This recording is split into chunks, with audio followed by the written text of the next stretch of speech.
Probably know, we are honored to have here as a guest. This is a featured guest speaker, Mr. Robert Martin, aka Uncle Bob.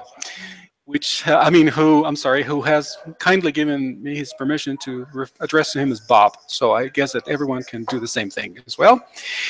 And the topic that has been chosen for today's Dojo Live is going to be ethics in software development. I think there's going to be a lot of food for thought. And right now, well, enough of the introductions. And I don't think that Uncle Bob needs any more introductions. Everyone here knows who he is.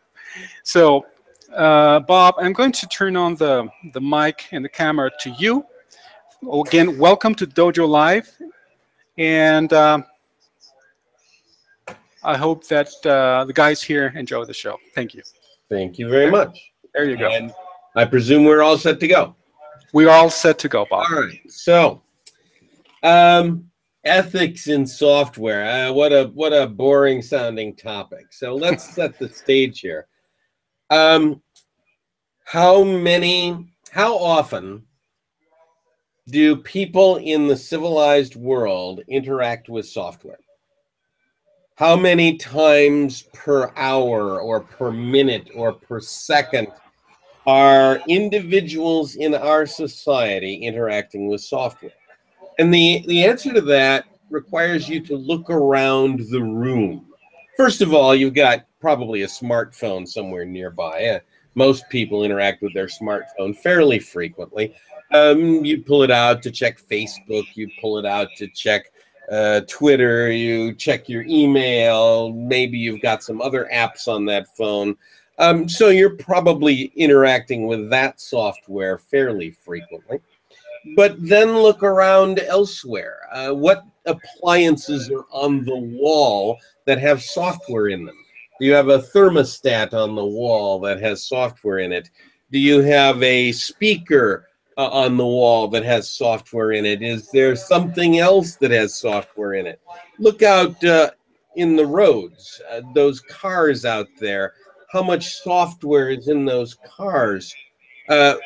You might be surprised to find that a modern car has 150 million lines of code in it.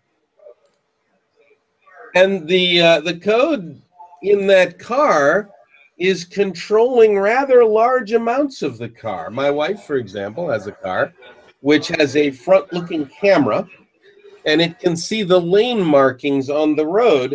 And if you slowly drift over the lane markings, it will tug the steering wheel back in, thinking that maybe you've fallen asleep. The software in the car controls the steering wheel. And if you're a software developer, that should terrify you, because you know. Most of the people who drive in that car don't know, but you know probably what that code looks like. We, software developers, have grown up over the last 50 years from being almost completely unknown to being the villains and heroes.